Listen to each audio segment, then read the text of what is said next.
گلببر من بهارم، بهار عشق و زیبایی، بهار سرسبزی و شکوفایی.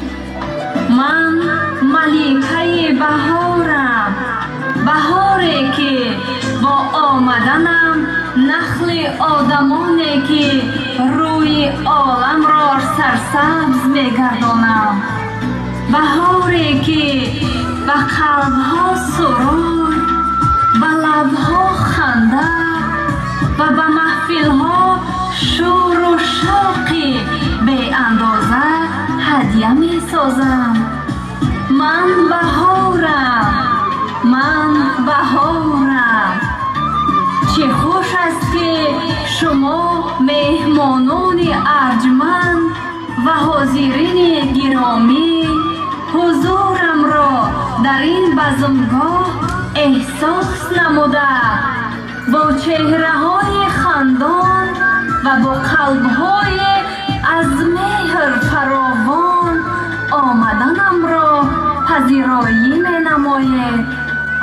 من بهارم، ملکه‌ای که وطنم تاجیکستان است، بهاری که با آمدن من جشن نوروز عالم افروز می آید. پس شایسته است که جشن جهانی نوروز را و جمله عزیزان شاد باش بگویم. بهار را، نوروز عالم افروز همایون باد عزیزانم.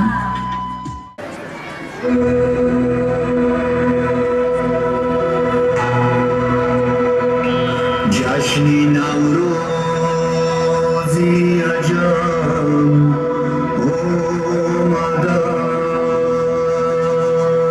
است، فصل گلدوزی عجب آمده است.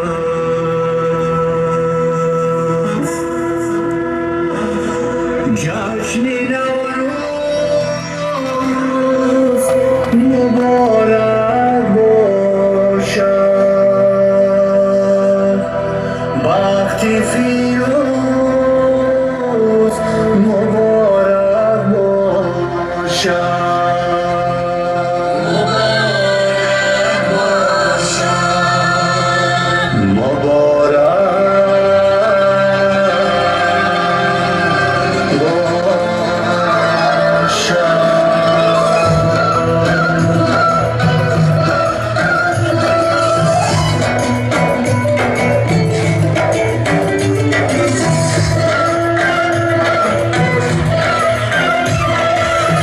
افشین خانه پر از الوان است، افسین فیض کفی دهقان است. افشین خانه پر از الوان است، افسین فیض کفی دهقان است. افسردگی سمنم جوشان است، ناز و نعمت همه در میدان است. افسردگی سمنم جوشان است، ناز و نعمت همه در میدان است. افسردگی سمنم جوشان است، ناز و نعمت همه در میدان است. افشین خانه پر از الوان است، افسین فیض کفی دهقان است.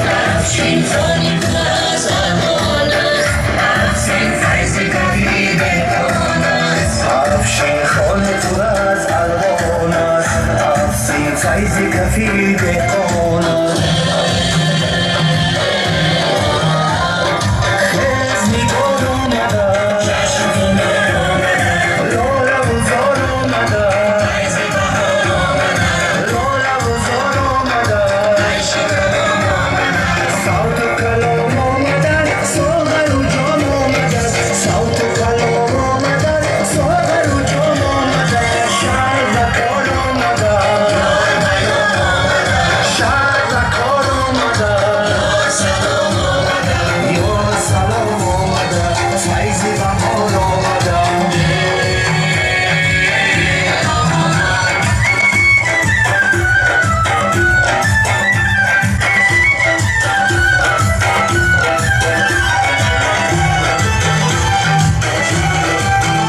Senga